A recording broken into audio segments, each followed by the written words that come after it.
Hello दोस्तों, welcome back to the new video. तो आज हम बात करने जा रहे हैं कनाडा विजिटर वीज़ा के बारे में। After the approval of Canada visitor visa, Canada का जब विजिटर वीज़ा आपका एक बार अप्रूव हो जाता है, उसके बाद जब आप कनाडा जाते हैं तो आपको क्या क्या सावधानियां रखनी हैं, क्या डॉक्यूमेंट्स आपको साथ लेके जाने हैं, किन किन चीज़ों का आपका ध्यान रखना है।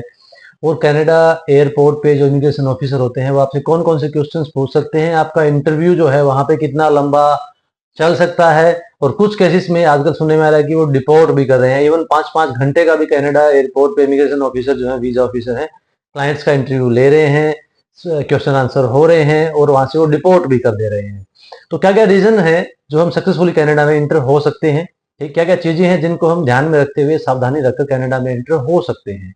तो भाई सबसे पहले मेन जरूरी बात है कि हम इंडिया में जो क्लाइंट्स हैं, जो मोस्टली एजेंट्स के थ्रू अपना वीजा लगवाते हैं, तो एजेंट्स उनका अलग ही प्रोफाइल बना के तैयार कर देते हैं और क्लाइंट्स को पता ही नहीं होता कि उनके प्रोफाइल में डॉक्यूमेंट्स क्या क्या लगे हैं।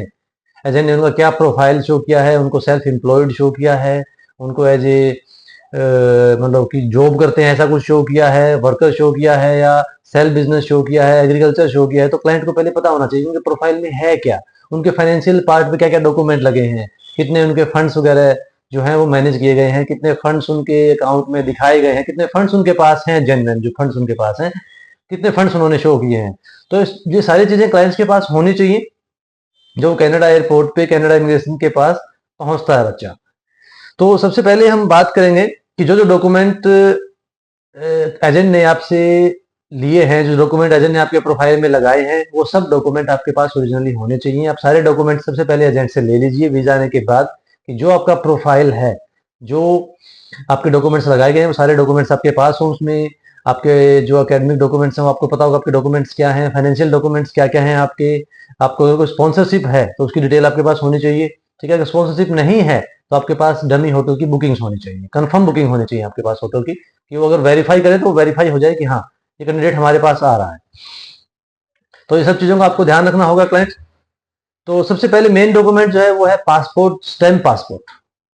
स्टैम्प पासपोर्ट, वीजा स्टैम्प जो पासपोर्ट पे है वो आपके पास होना चाहिए।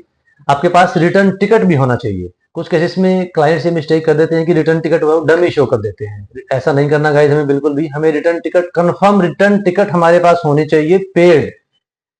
तो कंफर्म रिटर्न टिकट लाइफ हो जाए तो उसे वीजा ऑफिसर को ये लगे कि हाँ ये जो है कैंडिडेट है ये घूम फिर के वापस इंडिया आएगा।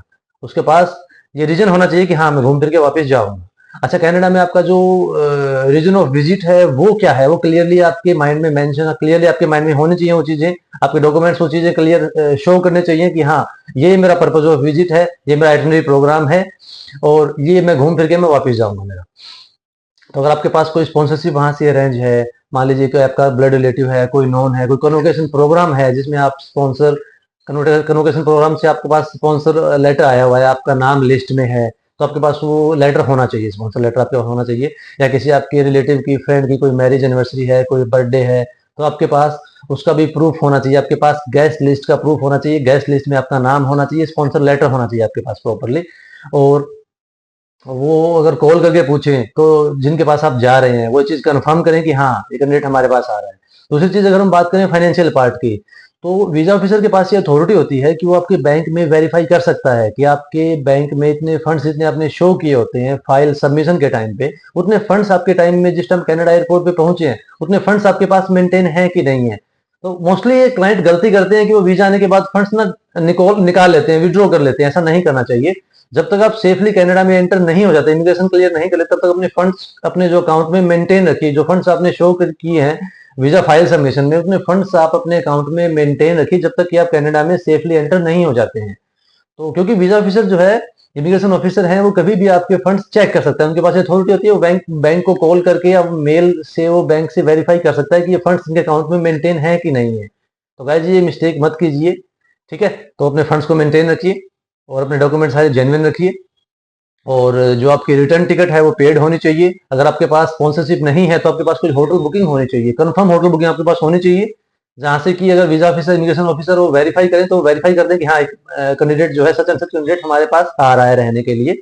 तो ये सब चीजों का आपको क्लाइंट सबको ध्यान रखना होगा। तो कनाडा बहुत जो है स्ट्रिक्ट होता जा रहा है इसका मेन रीजन आज की वीडियो का ये है कि कनाडा बहुत स्ट्रिक्ट होता जा रहा है, तो जिन जिन का कनाडा विजिटर वीजा आ रहे हैं वो बिल्कुल सेफली कनाडा में जाएं, सेफली एंटर करें, हर चीज़ का ध्यान रखें, प्रॉपर प्रिपरेशन के साथ जाएं। अपने डॉक्यूमेंट्स जो हैं वो एक फाइल प्रिपेयर करके अपने डॉक्यूमेंट्स सारे साथ लेके जाएं।